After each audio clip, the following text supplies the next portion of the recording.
edukasi remaja tentang HIV/AIDS. Baiklah, saya di sini akan menjelaskan tentang HIV/AIDS atau kalau dalam bahasa Indonesianya itu HIV/AIDS. Nah, apa itu HIV atau si HIV ini? HIV adalah Human Immunodeficiency Virus, di mana virus ini menginfeksi tubuh manusia. Nah, apa nih yang diinfeksi oleh si HIV ini? Yang diinfeksinya adalah sistem imunitas tubuh manusia. Ini nih gambarnya si HIV ini. Nah, jadi HIV/AIDS ini berbeda. Kalau HIV itu adalah virusnya, nah kalau AIDS atau Acquired Immunodeficiency Syndrome itu merupakan suatu kumpulan gejala akibat dari terinfeksinya virus HIV tadi. Nah, jadi kalau HIV adalah virusnya, AIDS ini kumpulan gejala-gejalanya karena sistem imunitas kita yang diserang oleh virus HIV tadi. Nah, lalu bagaimana sih caranya si HIV/AIDS ini bisa menyerang tubuh kita manusia? Nah, saya ibaratkan sebagai sebuah kerajaan. Jika di dalam sebuah kerajaan terdapat tentara-tentara yang menjaga kerajaan tersebut, lalu si kerajaan ini kita ibaratkan sebagai sistem imunitas kita, sistem tubuh kita, dan para tentara ini kita ibaratkan seperti liver kita. Jika musuh datang, nih kita anggap si musuh ini HIV menyerang sistem imunitas tubuh kita. Jika sistem imunitas tubuh kita tidak mampu lagi untuk bertahan, maka si musuh yang menang HIV ini masuk menginfeksi tubuh kita manusia. Nah, bagaimana sih bisa virus ini menginfeksi tubuh kita? Karena mereka menyerang sistem imunitas kita. Oleh karena itu, penting untuk kita menjaga imunitas kita dan juga cara-cara pergaulan kita. Lalu di sini saya akan menjelaskan nih bagaimana si HIV ini bisa menular dari orang ke orang. Nah, cara penularan HIV ini satu ya, dia hanya ditularkan melalui cairan tubuh manusia. Nah, apa aja nih cairan tubuh manusia? Cairan tubuh manusia ini bisa darah, sperma, cairan vagina, dan juga dari air susu ibu. Nah, lalu bagaimana cara penularannya? Kok bisa sih cuman gesekan sama darah gitu bisa terkena HIV? Enggak gitu konsepnya. Konsepnya tuh begini. Yang pertama, cara penularannya bisa melalui transfusi darah. Transfusi darah, misalkan nih orang yang sudah terinfeksi oleh HIV mendonorkan darahnya kepada orang yang belum menderita HIV, itu bisa terjadi terinfeksi HIV pada orang yang tidak terinfeksi HIV ini.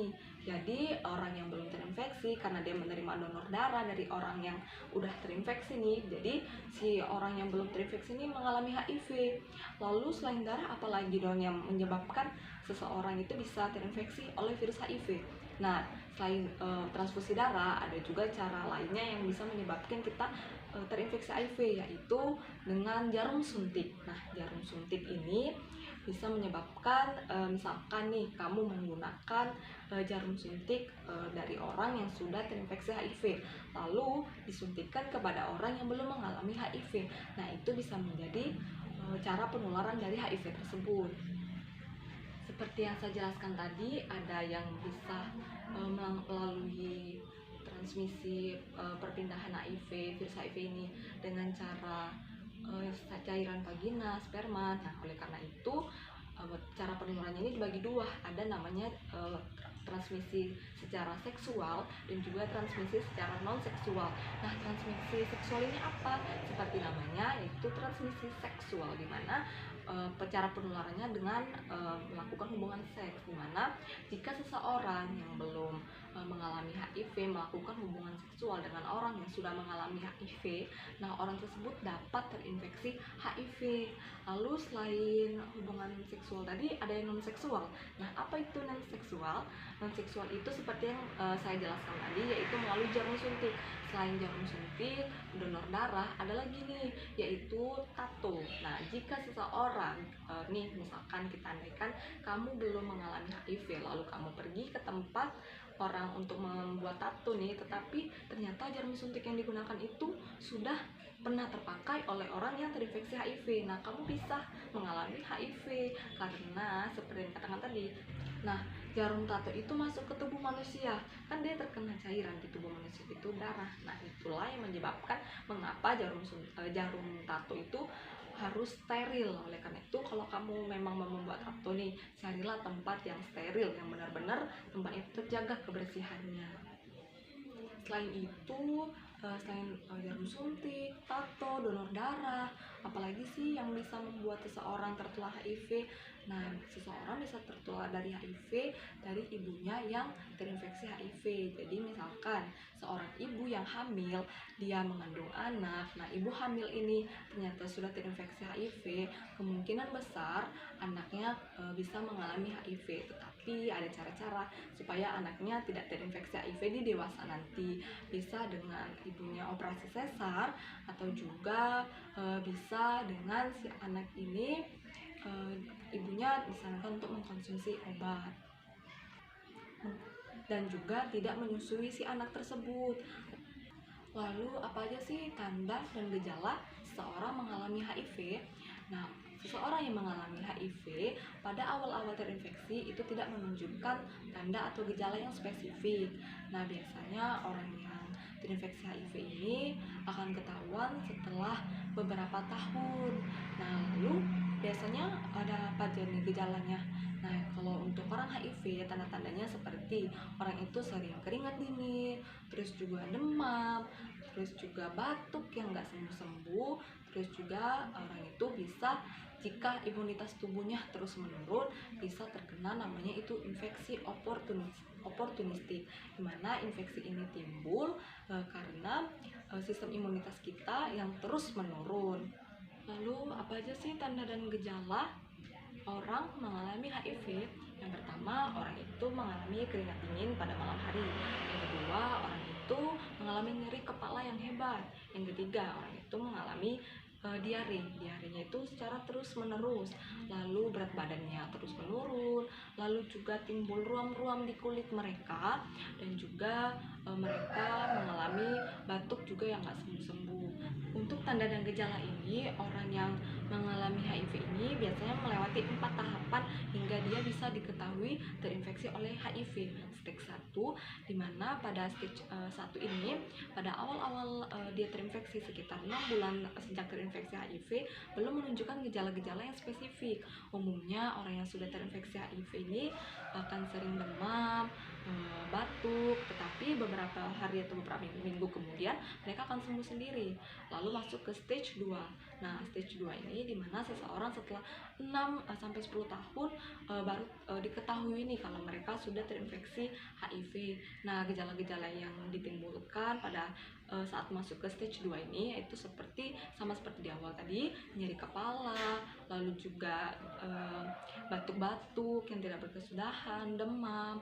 Nah, tapi kalau di dalam stage 2 ini, orang ini belum bisa disebut dengan AIDS karena belum menunjukkan infeksi oportunistik. Lalu kalau sudah masuk ke stage 2, jika tidak diobati atau tidak diperiksa secara langsung, maka orang ini bisa masuk ke stage 3, di mana stage 3 ini seseorang itu sudah menunjukkan gejala-gejala dari HIV ini, yaitu penurunan berat badan lebih dari 10% berat badan tubuh normal, lalu juga muntah yang terus-menerus, diare yang terus-menerus, bahkan seseorang itu bisa mengalami ISPA, TB paru, tuberkulosis. Nah, terus juga bisa mengalami ruam-ruam di kulitnya, dan juga tubuhnya itu terlihat kurus, lemas begitu. Jika seseorang tersebut tidak segera diobati atau mengecek dirinya, nah maka mereka akan masuk ke stage 4, di mana stage 4 ini kita sudah bisa menyebut bahwa seseorang itu mengalami AIDS. Mengapa? Kalau mereka sudah melewati tahap stage 3, tetapi mereka tidak segera mendapatkan pengobatan dan juga tidak mengecek dirinya, nah mereka akan masuk ke stage 4, di mana stage 4 ini kita sudah bisa menyebut orang itu mengidap AIDS. Mengapa disebut mengidap AIDS? Karena sudah banyak menunjukkan infeksi-infeksi dari HIV ini. Apa saja infeksinya? Tuberkulosis paru, terus juga seseorang itu bisa mengalami kanker, infeksi otak, dan juga wasting syndrome. Nah, wasting syndrome ini di mana tubuh manusia itu mengalami penurunan berat badan yang drastis. Nah, jadi berat badan kita yang umumnya normal bisa mengalami penurunan yang drastis, bisa lebih dari 10% berat badan tubuh normal. Setelah saya menjelaskan tentang tanda juga gejala dari HIV ini, di sini saya akan menjelaskan orang-orang yang berisiko bisa terkena HIV karena virus ini tidak semua orang tidak mudah gitu cara penularannya, bukan dengan cara mereka bersentuhan atau dengan cara berpelukan nih bisa terkena HIV atau bersalaman bisa terkena HIV. Nah, itu adalah persepsi yang salah di kalangan masyarakat. Nah, lalu orang-orang apa saja sih yang bisa risiko terkena HIV ini? Yang pertama, LGBT. Nah, LGBT atau lesbian, biseksual, gay, transgender, di mana orang-orang ini biasanya berhubungan seksual dengan mereka yang sesama jenis. Ini bisa meningkatkan penularan HIV. Yang kedua itu remaja. Kenapa nih remaja rentan banget terkena HIV? Karena remaja ini namanya remaja ya, dimana kalian masuk ke dalam masa dimana pendewasaan diri kalian, dimana di sini kalian ingin mengetahui segala hal. Nah, jadi remaja ini orang yang rentan sekali terkena HIV. Ada nih remaja coba-coba narkoba, remaja yang merokok nih dari mulut temennya ke mulut dia. Kita nggak tahu, mungkin saja temannya itu mengalami HIV. Lalu ibu rumah tangga ini rentan sekali terkena HIV. Mengapa? Mungkin saja nih karena suaminya yang tidak setia berhubungan seksual di tempat lain pada pekerja seks. Nah, bisa saja suaminya melakukan hubungan seksual dengan istrinya padahal suaminya sudah terinfeksi. Si ibu rumah tangga ini yang tidak tahu apa-apa bisa terinfeksi oleh HIV.